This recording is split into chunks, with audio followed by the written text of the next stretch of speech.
Olá, olá, 10 de junho de 2021, confira as principais notícias desta quinta-feira. Arraial da vacinação. Governo anuncia que vai repetir a ação agora com um tempo estendido. Brasil começa a receber vacina de dose única na semana que vem. Hospital de Traumatologia e Ortopedia realiza mutirão. Técnico Tite anuncia jogadores que vão disputar a Copa América que começa no fim de semana. Fique ligado na TV Difusora e tenha um bom dia, Maranhão.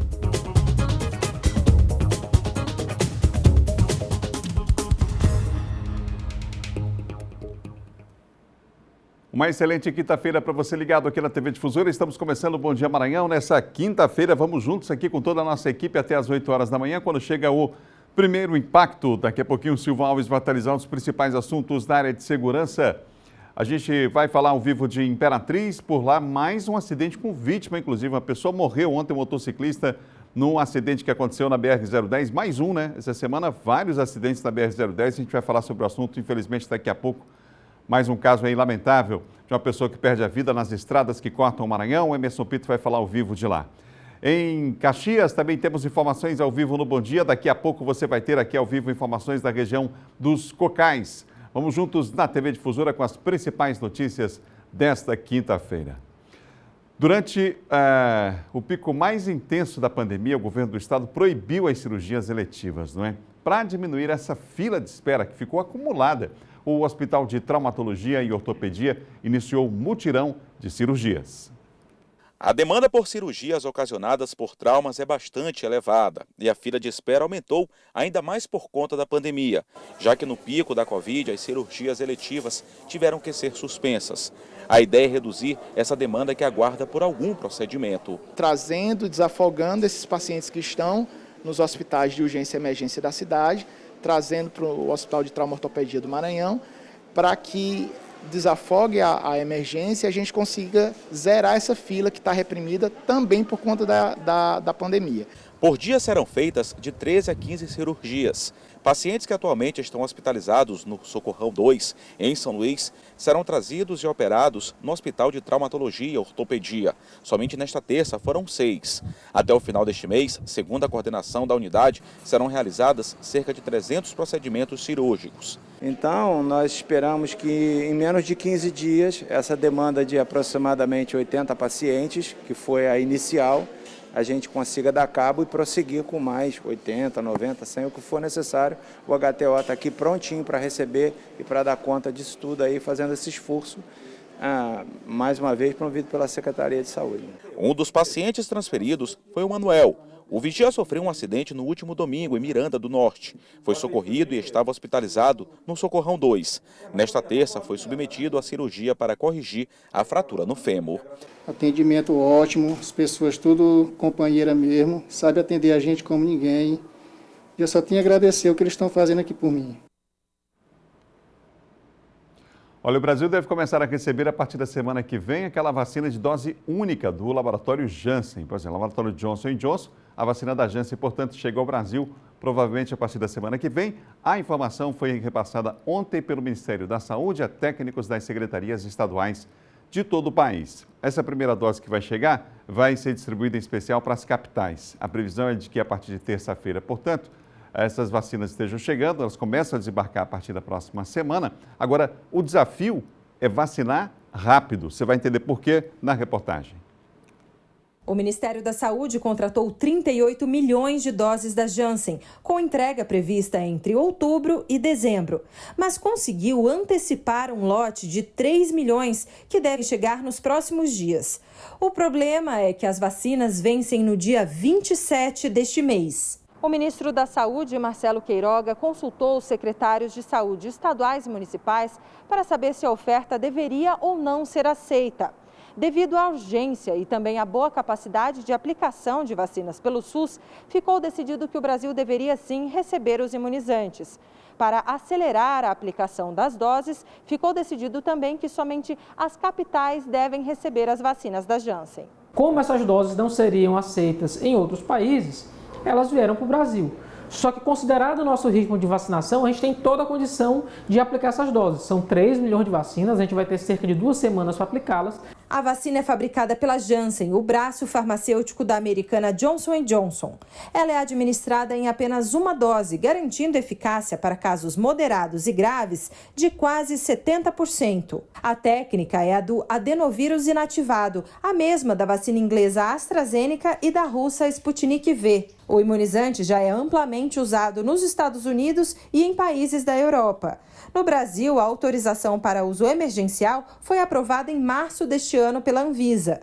Em São Paulo, todas as doses serão destinadas aos profissionais da educação. Em Curitiba, aos trabalhadores do transporte. Hoje, começarão a ser distribuídas mais 4 milhões de doses da vacina AstraZeneca para as capitais e Distrito Federal. Também nesta quarta-feira, a Anvisa concedeu a certificação de boas práticas de fabricação para a empresa Bharat Biotech, que produz a vacina indiana Covaxin.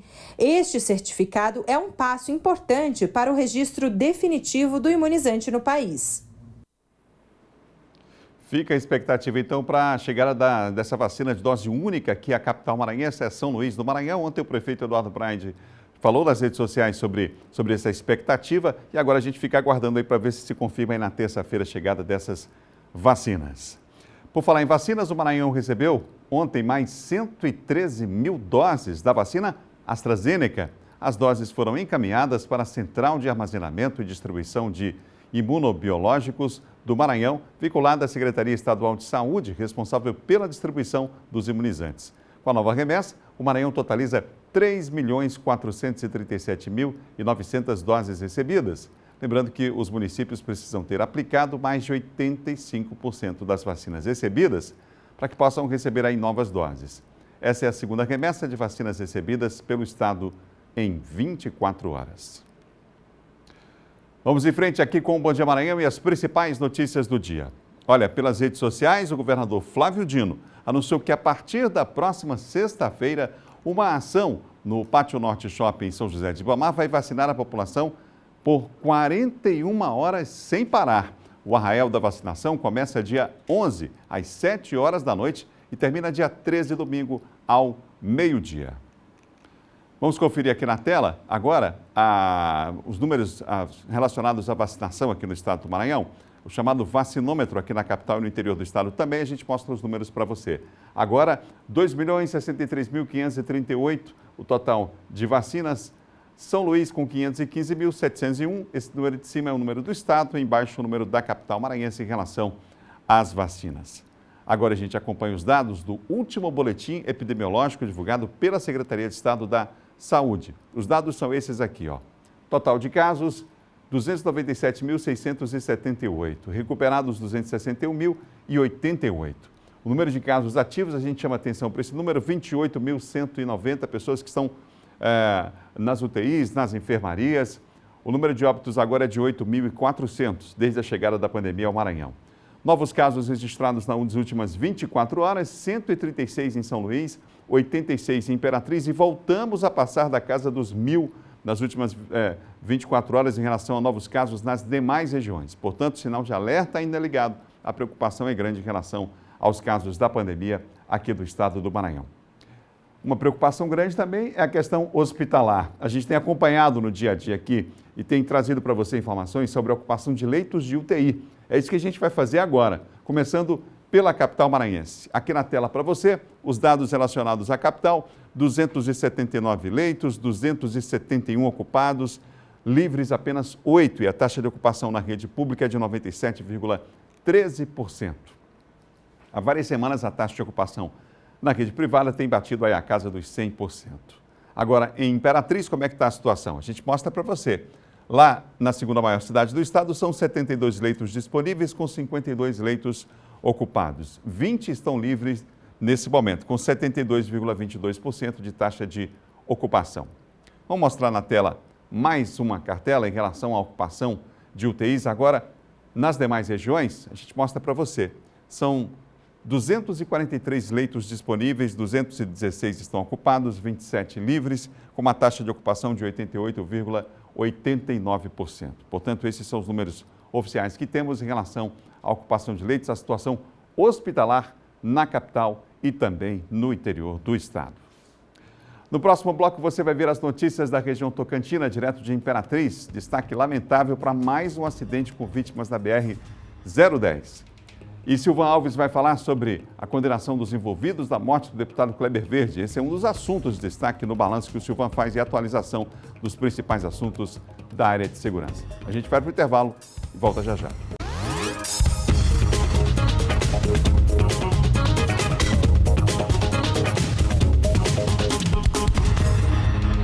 De volta ao Bom Dia Maranhão aqui na TV Difusora para falar de segurança. A Polícia Civil cumpriu 2 mandados de busca e apreensão em São Luís, dentro da 8ª fase da Operação Luz na Infância, que combate crimes de abuso e exploração sexual praticados na internet contra crianças e adolescentes.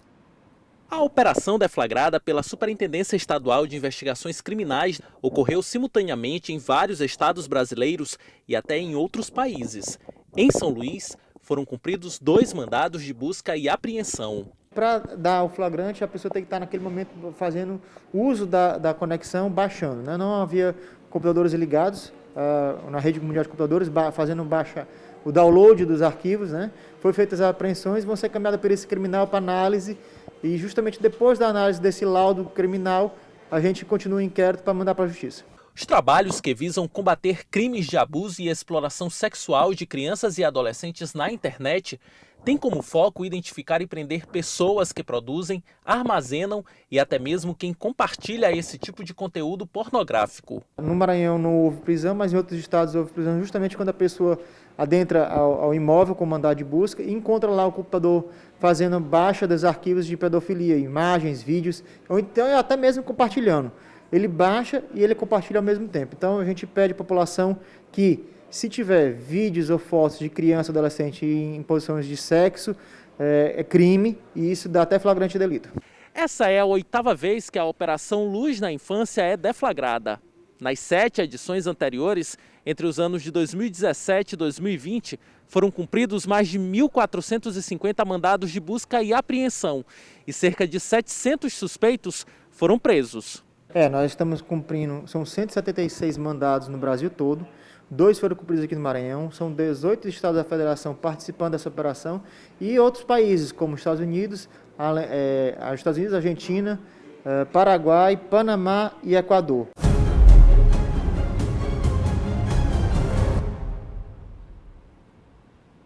Aqui no estúdio a participação do Silvan Alves. Bom dia, Silvan. Bom dia, Alberto. Bom dia a você, bom dia a todos. Silvan, a Justiça do Maranhão condenou os assassinos do casal Jesuíno Cordeiro Mendes e Maria da Graça Cordeiro Mendes, pais do deputado federal Kleber Verde.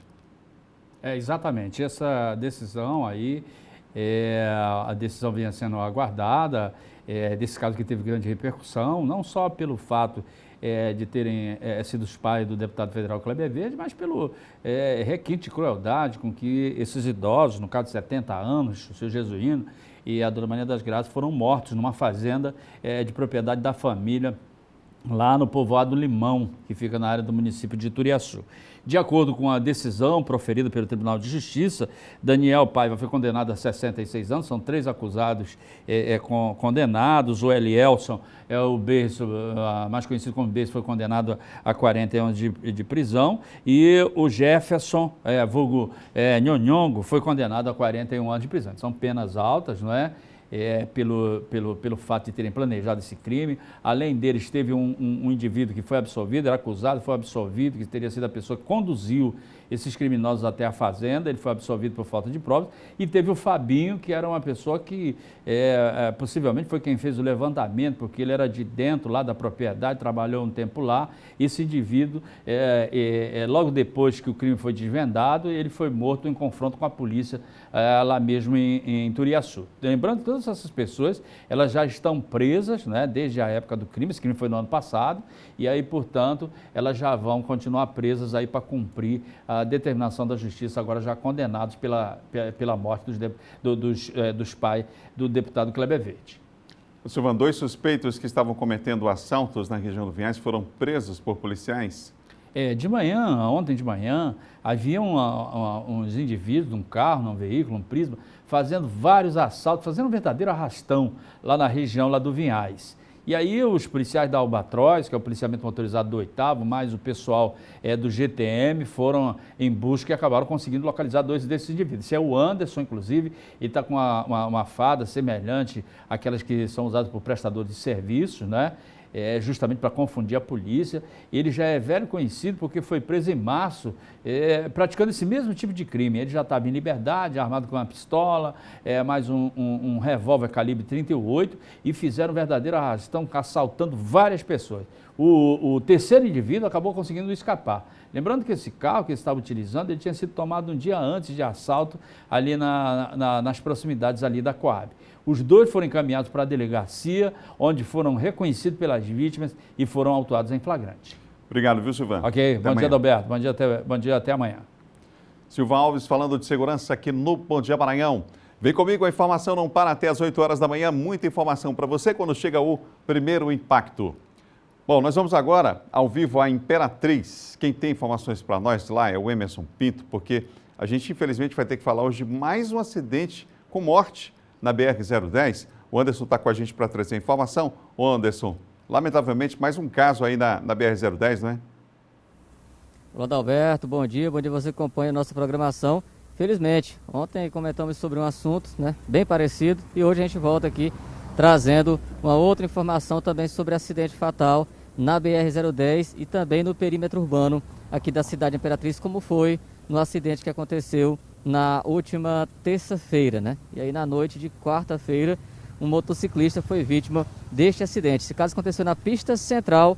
O motociclista, ele trafegava no mesmo sentido de uma carreta. Em um determinado momento, ele acabou se desequilibrando. Pessoas que estavam nas proximidades lá dizem que um buraco pode, né, ter feito com que ele, após ter batido nesse buraco, perdido o controle da motocicleta, da direção, né, da moto, perdeu o controle da moto, infelizmente se desequilibrou, acabou caindo e a carreta que vinha praticamente ao lado ali acabou passando por cima do rapaz. O motociclista, a idade não foi informada, mas um rapaz jovem, Luiz Henrique, o nome dele, ele que era estudante de engenharia, estava saindo do trabalho, retornando para casa, morador ali da vila do bairro Imigrantes.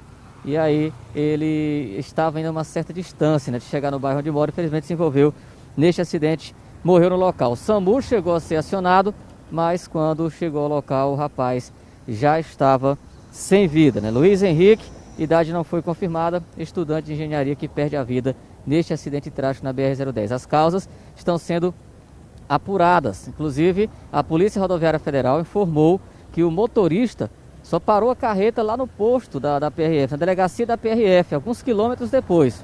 O motorista disse aos policiais que só soube que tinha atropelado alguém quando foi alcançado por um grupo de pessoas informando o que havia acontecido a ele, né?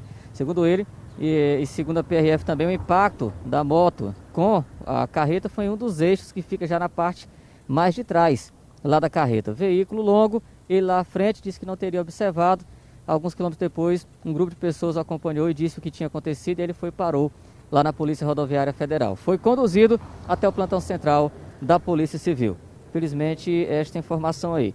Falando sobre os dados da Covid-19 aqui em Imperatriz, o último boletim divulgado pela Secretaria de Estado da Saúde aponta novos 86 casos aqui na cidade de Imperatriz. Fazendo a comparação com os últimos 3 boletins, o boletim que foi divulgado ainda na quarta-feira com 86 casos, o de terça-feira com 99 novos casos e o boletim de segunda-feira com 18 novos casos. A gente só fazendo aqui a comparação entre esses últimos boletins que tratam sobre os novos casos de Covid-19 aqui em nossa cidade.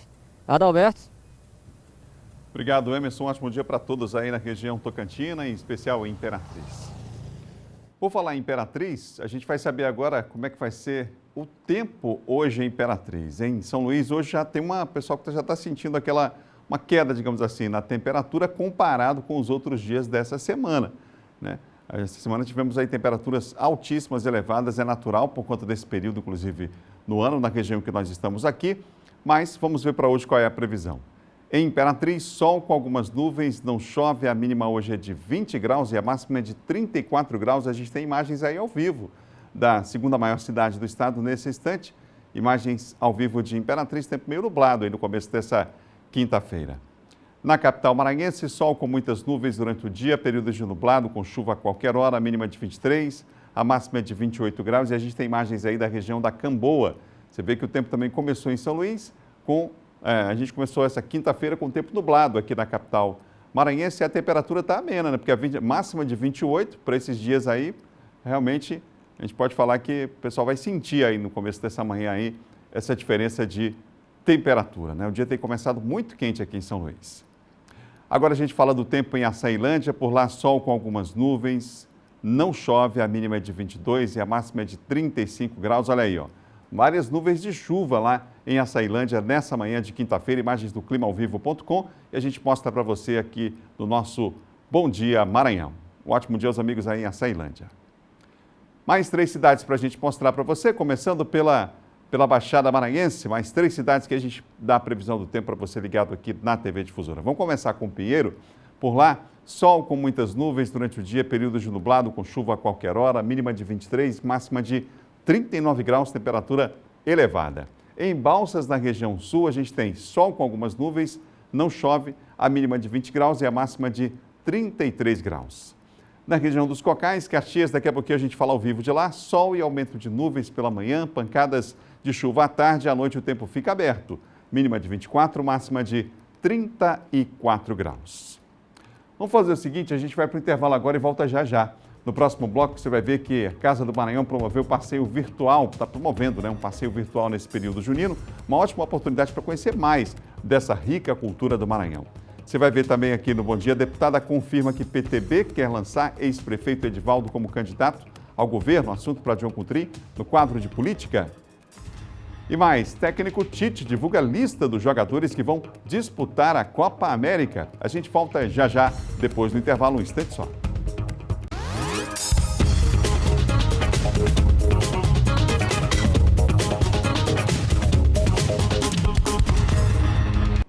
Voltamos com o Bom Dia Maranhão ao vivo aqui pela TV Difusora e olha, um dos pontos de cultura da capital está fechado para reforma, mas nesse período junino vai poder ser visitado de forma virtual. Uma excelente oportunidade de conhecer nossas riquezas sem sair de casa.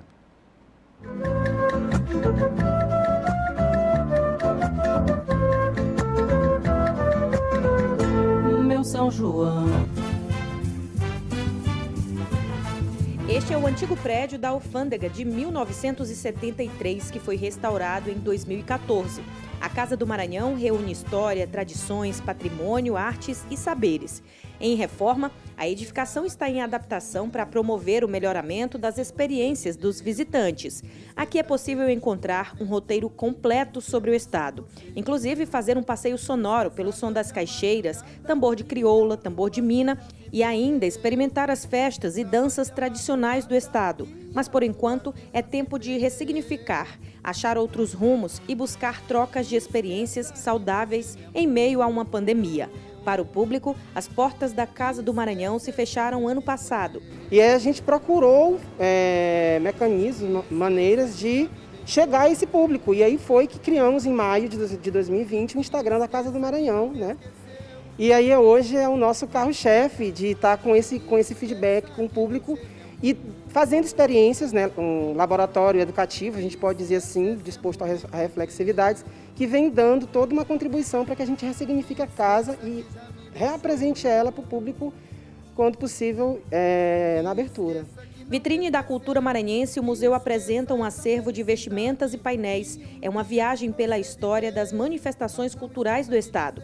Em 2019, antes da pandemia, o museu recebeu mais de 98 mil visitantes. Em 2020, as visitações virtuais somaram 80 mil acessos. Este ano, em 6 meses, 40 mil pessoas já acessaram o conteúdo disponibilizado em redes sociais. Quando a Casa do Maranhão reabrir as portas, o visitante vai ter várias experiências sensoriais. Eu vou levar você para conhecer uma delas, que está sendo preparada. Esse aqui é o Formosão do São João. É um boi que tem 4 metros. Ele ainda está sendo organizado. E aí, olha só, o visitante vai entrar, vai passar exatamente por aqui, vai estar ouvindo toadas, cânticos juninos. Ele vai conhecer toda essa estrutura pela parte de dentro e vai poder saber, vivenciar a experiência de quem é miolo do boi. E aí, olha só, Quando ele sair daqui, ele já vai estar que nem eu, que já tive essa experiência agora, se sentindo mesmo parte de todo esse processo. Experiência que o Ebert já vive desde 2007. Miolo do Boi apaixonado pela função que dá vida a um dos principais personagens das festas juninas. O miolo do boi ele é a peça fundamental, né, dentro da brincadeira, né? Então muitas pessoas elas não conhecem o próprio miolo, né? Porque quando o boi já está preparado para aquela apresentação em determinado arraial, já está coberto, né, pela capoeira do boi. E aí já está pronto para dar aquela animação, dar aquela toda a harmonia.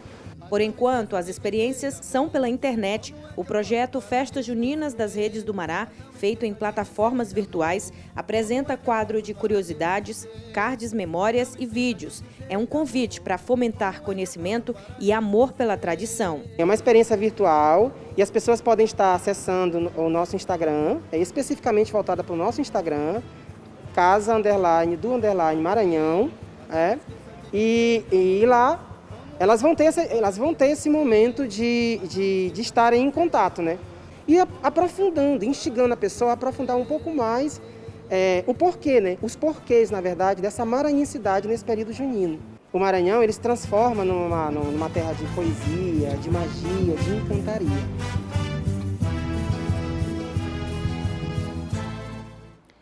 Muito legal, né? E aí, você curtiu o primeiro dia do nosso São João das Tradições? Então fica ligado que próximo sábado, tem mais alegria, emoção e muito São João aqui na tela da sua TV Difusora. Nós vamos continuar celebrando a maior festa do estado com Bumba Meu Boi, Cacuriá, comidas típicas e muita diversão. O São João das Tradições vai contar com cobertura completa da TV, rádio, redes sociais e portal MA10, para você não perder nenhum detalhe. Além do nosso São João itinerante, que vai percorrer as ruas da ilha com o melhor da nossa festa. Então você já sabe, né? Próximo sábado nos encontramos novamente a partir de 10 horas da manhã na TV, no rádio e na internet. O São João das Tradições é um oferecimento da Faculdade Uninasal. Nada vai parar você. Isca Controle de Pragas e Sanitização. Bital Internet, a internet que mais cresce no Maranhão. Do Norte, a sua concessionária Renault no Maranhão. E Viação Ouro e Prata. Tudo para você chegar bem. São João é na Difusora, a tradição não pode parar. Você ligado aqui na Difusora nessa manhã de quinta-feira, e você ligado com a gente aqui na Difusora. Aqui no Bom Dia, o assunto agora é empreendedorismo. Hoje o Eduardo Bueno conversa com mais um empresário que atua no estado e tem se destacado em sua área. Vamos ver? Oi, Adalberto, bom dia para você, bom dia a todos. Durante esse período de pandemia, esse ano que nós enfrentamos, nós precisamos bastante de um serviço que é essencial, a internet. Para falar um pouco mais sobre esses serviços, eu estou recebendo aqui no Café com a Difusora o Augusto Diniz, ele que é diretor-presidente da TVN. Augusto, muito bom dia, seja muito bem-vindo aqui ao Bom Dia Maranhão. Bom dia, Bueno, um prazer, obrigado pelo convite e estamos aqui à disposição. Primeiro eu queria começar já perguntando sobre a história dessa empresa, né? Foi na virada do século 20 para o 21, naquele boom de crescimento de empresas de TV por assinatura que surgiu a TVN, foi isso? Exatamente, Bueno. A TVN, nós já estamos há 21 anos em operação aqui no estado do Maranhão, São Luís, inicialmente.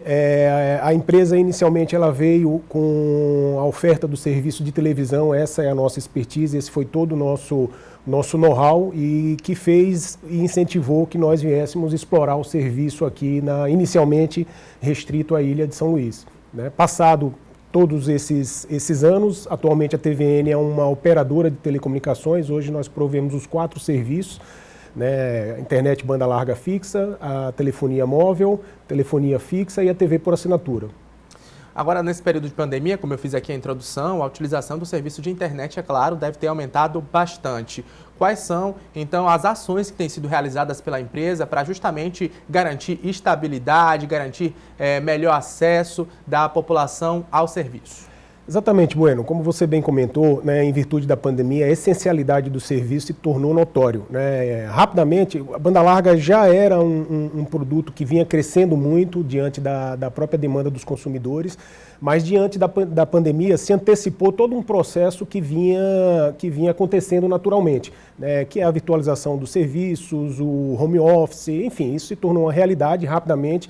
E a empresa, que já vinha com um plano de modernização de rede, expansão, ela acabou acelerando todos esses processos, inicialmente aumentando a sua capacidade de prestação de serviço, ou seja, a gente teve que readequar todos os nossos data centers para poder adequar a essa alta demanda que ocorreu, principalmente ali no mês de março e abril. E após isso, a gente intensificou duas estratégias da empresa: a modernização da rede em São Luís, que era uma rede já mais antiga, e as expansões tanto no município de São Luís quanto no estado do Maranhão. A TVN hoje, estrategicamente, está se posicionando como um operador regional. Atualmente a gente já atende mais de 12 municípios, até o final do ano mais 4 municípios importantes, e a gente quer, né, dentro da história, da trajetória da empresa, se consolidando como operadora local, né, esse relacionamento local, a gente quer levar isso também para o estado do Maranhão, que é um estado ainda que tem muita oportunidade, falta ofertas dos serviços de telecom, e essa necessidade notória faz com que a gente acelere também esse processo. Agora, Augusto, nos últimos anos a gente viu também um crescimento da rede de fibra ótica, né? Como é que a TVN tem participado dessa parcela importante do mercado? Bueno, hoje 90% da rede da TVN já é de fibra ótica, né? Nós tínhamos uma parcela ainda importante do que a gente chama de uma rede híbrida, que é um misto de fibra ótica com HFC ou com coaxial. Isso nós estamos migrando, dado a necessidade das altas velocidades, da disponibilidade. É uma tecnologia que, ao longo do tempo, ela se torna mais econômica, consequentemente você tem condições de ofertar um produto mais competitivo para o cliente e, como dito anteriormente, as altas velocidades que a gente pode disponibilizar, fazendo com que a transmissão de vídeos, dados, ela se torne cada dia mais factível, enfim. Esse é o que a TVN hoje está fazendo em termos de tecnologia. Agora, no passado, a gente vinha de pacotes com valores elevados, né? Hoje, a gente tem uma realidade muito diferente, inclusive, com valores bem acessíveis, não é isso? Exato, Bueno. Esse é um movimento do qual a gente se orgulha de ter participado dele, né? Logo quando a gente chegou aqui, existia uma limitação muito grande de infraestrutura. Então, operadores como a TVN acaba trazendo essa necessidade junto aos operadores nacionais e, consequentemente, viabilizando aí uma infraestrutura que tornasse esse produto mais barato, né? Então, assim, de forma simples, o que ocorria antes, a falta de oferta do insumo para a gente entregar o produto era muito grande, os preços a gente comprava no atacado muito caro e, consequentemente, isso teria que refletir nos preços lá na ponta no cliente. E agora, passado todo esse período, já existem vários outros operadores, fazendo com que esse insumo, né, ele se tornou mais em conta e, consequentemente, a gente consegue aí repassar esse custo, além da tecnologia de fibra ótica, que é uma tecnologia que ela tem uma característica de manutenção mais barata do que as tecnologias anteriores, né? Então, esse combinado de fatores faz com que o produto realmente tenha abaixado bastante. A gente também vê um movimento do próprio governo em incentivar também a desoneração da prestação de serviço, que é muito importante. Hoje os serviços de telecoms, eles são os mais tributados, né, e consequentemente isso é repassado para o contribuinte lá na ponta, para o consumidor, e existe um movimento já real do poder público de redução disso aí. Consequentemente, isso tudo faz com que os preços lá para o cliente se tornem mais baratos. Agora, Augusto, tem um problema que é antigo, que é a pirataria do serviço de TV por assinatura, mas que nos últimos anos tem se tornado recorrente com a chegada de equipamentos que conseguem fazer isso com mais facilidade. Inclusive, nas últimas semanas, a Associação Brasileira de Prestadores de TV por Assinatura lançou uma campanha direcionada justamente a essa prática, né, o combate dessa prática criminosa. Como é que a TVN se posiciona em torno disso? Lembrando que para a população, que a pessoa comete crime quando compra, comete crime quando assiste e principalmente deixa de incentivar produções nacionais a partir dessa prática criminosa, não é isso? Exatamente, Bueno. Existe toda uma cadeia por trás do mercado de TV por assinatura, né? Uma cadeia que se retroalimenta e incentiva a indústria nacional, gera arrecadação de impostos, faz com que a qualidade de toda a produção ela se retroalimente. A pirataria ela é totalmente nociva a esse tipo de manutenção dessa cadeia, tanto é que o produto de televisão, principalmente a TV por assinatura, vem sofrendo muito em virtude da pirataria. A gente tem um trabalho aqui bastante intenso junto à Secretaria de Segurança Pública. Eles são bastante atuantes a partir do momento que a gente identifica situações onde estão ocorrendo fraudes, roubos, enfim.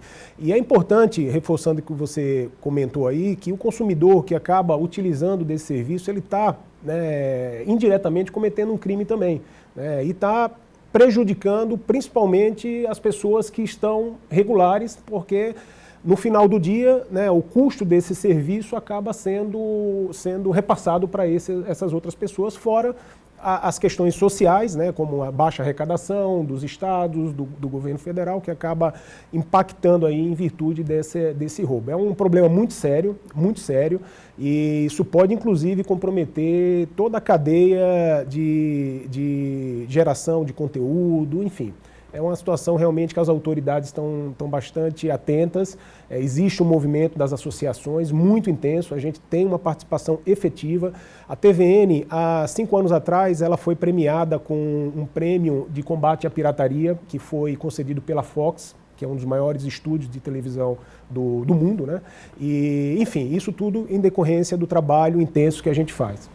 Agora, para encerrar, queria perguntar para o senhor, que análise o senhor faz, então, para o mercado de TV por assinatura, tanto para o Maranhão quanto para o Brasil, para esse segundo semestre e também para o ano de 2022? O mercado de TV por assinatura está em mudança. Existe hoje uma mudança de característica no consumo dos conteúdos. Hoje a gente vê que a própria banda larga, a internet né, o principal agente fomentador ali de o que antes você via na televisão, hoje você está vendo no seu computador projetado na televisão.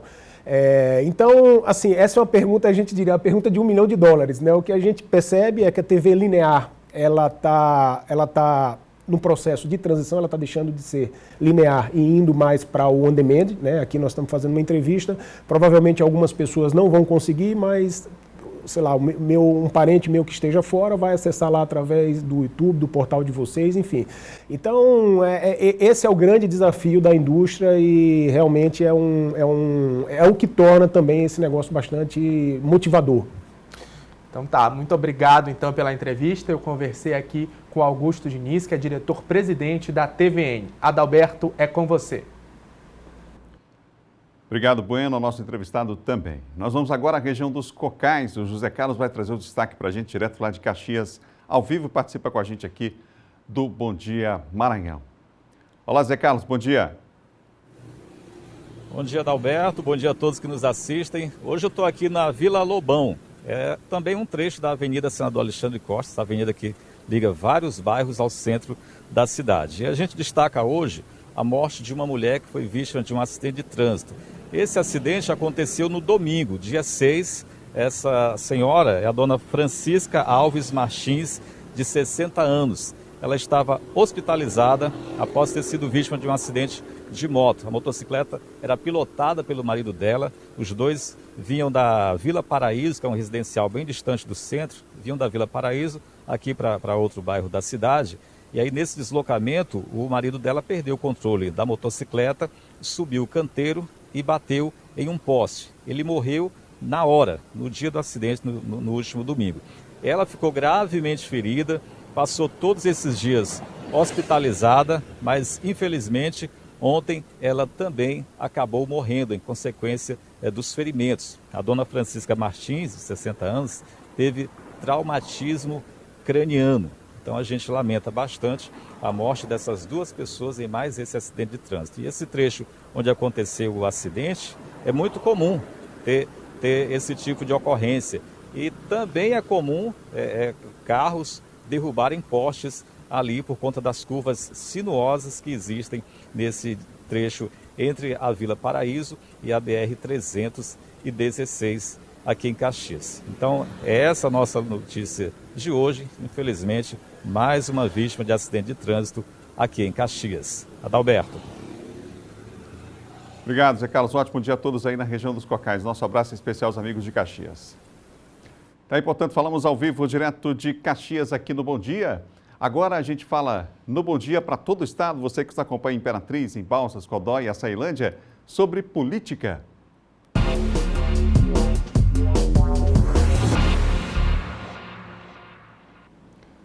Comigo no estúdio, John Coutrinho. Olá, John. Bom dia, Adalberto. Bom dia a todos. De ontem foi dia de sessão plenária da Assembleia Legislativa. O presidente Otelino Neto ontem destacou aí, por exemplo, a inauguração da obra de ampliação do hospital lá em Grajaú e outros projetos importantes que foram aprovados, não é isso?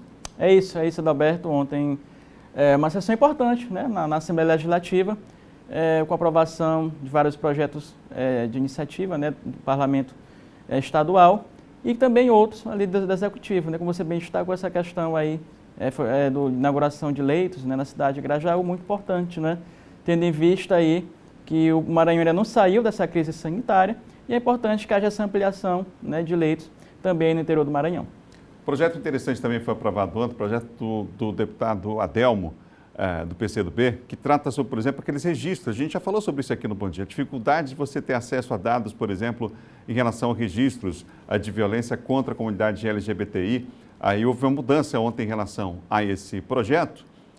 Houve um projeto mudando, inclusive, essa prática no dia a dia. E a gente vai ver agora o presidente da Assembleia, Otelino Neto, comentando a aprovação desse projeto importante ontem na Assembleia. Vamos ver. Apreciamos hoje projetos importantes para o Maranhão. Eu destacaria um projeto de lei de autoria do deputado Adelmo Soares, que torna compulsória a notificação de casos de violência contra a população LGBTQI+, nos estabelecimentos de saúde privados e públicos do Maranhão, o que vai permitir que se tenha a notificação e os números reais da violência dos casos de violência contra este segmento, o que é algo absolutamente inadmissível. Essa é uma dificuldade que se tem de dados de registro de violência contra a população LGBTQI+, em todo o país, hein? A gente precisa vencer essas etapas aí. Tem mudança na Assembleia, John? Teve ontem, Alberto. O deputado Marcos Caldas assumiu na condição de suplente, né? O pastor Cavalcante pediu licença, né, para tratar de assuntos pessoais. E aí o Marcos Caldas assume por um período ali na Assembleia. Outra pauta também que dominou o debate ontem, naquela casa do Alberto, foi sobre a questão da vacinação, não é? Porque começou ali, o deputado Iglesias Moisés, ele solicitou, né, pede que aqueles idosos que foram vacinados com a Coronavac, que seja, portanto, revacinados, ou seja, como assim revacinados? Que seja utilizada uma terceira dose, né, da vacina Coronavac, porque, segundo o deputado doutor Iglesias, isso, não há efetividade aí, números vêm mostrando que não há efetividade eficácia dessa vacina.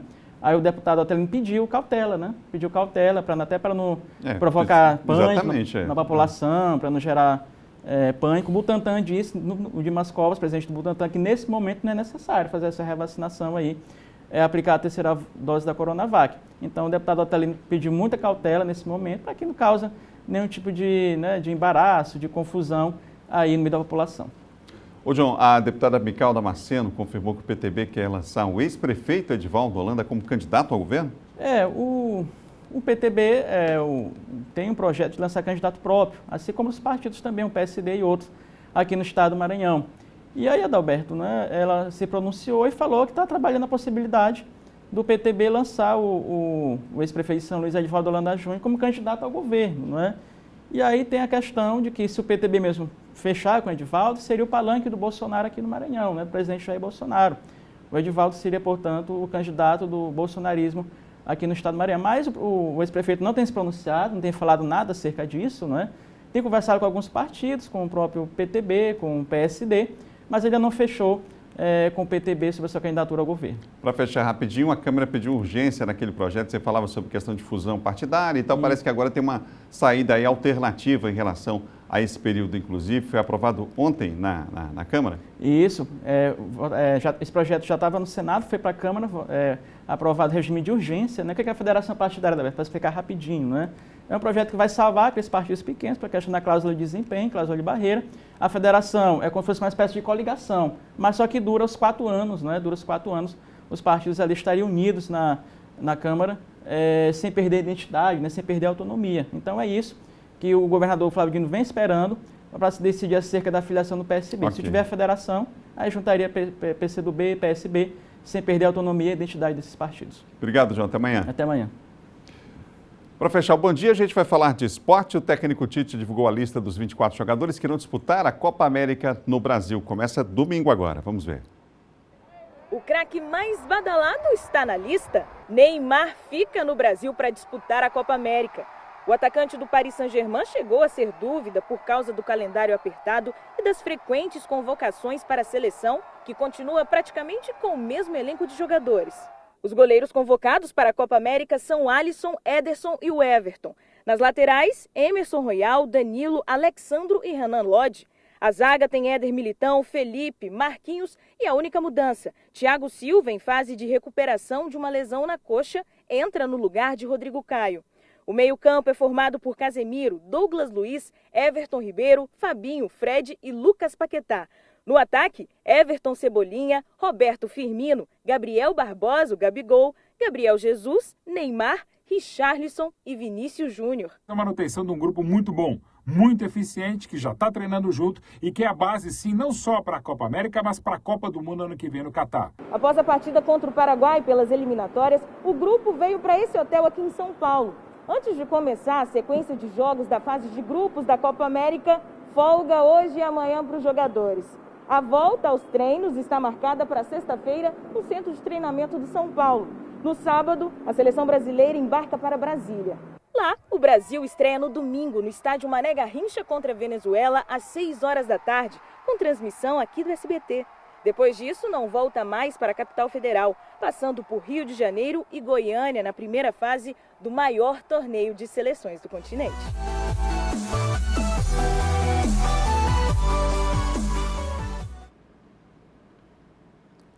Copa América que você acompanha aqui no SBT a partir do final de semana, portanto, competição extremamente importante que vai acontecer depois aí de 2 países, né, não ter da mudança de sede, né, e o Brasil chega ao Brasil, portanto, a Copa América, segundo o Ministério da Saúde, com todos os cuidados em relação àquele protocolo sanitário que está sendo seguido no país, já em outras competições, como, por exemplo, a Taça Libertadores da América, o próprio Campeonato Brasileiro, enfim. Você acompanha aqui na TV Difusora. Bom Dia Maranhão termina agora, outras notícias você confere no Portal MA10. Lembrando que nesse final de semana, no sábado, de volta, o São João das Tradições aqui do Sistema Difusora começa às 10 horas da manhã. Rádio, televisão, portal, todos unidos para levar muita informação para você e a alegria característica desse período junino, mesmo à distância, né? Final de semana passado foi o primeiro programa com um sucesso absoluto de audiência e a dose se repete nesse final de semana. É o segundo final de semana, o segundo sábado do São João das Tradições aqui no Sistema Difusora. Portanto, fique ligado, não perca a partir das 10 horas da manhã, com muitas atrações, inclusive lá no Teatro Arthur Azevedo, danças com comidas típicas. A gente vai falar de muita coisa legal no sábado, às 10 horas da manhã, no São João das Tradições. Até amanhã!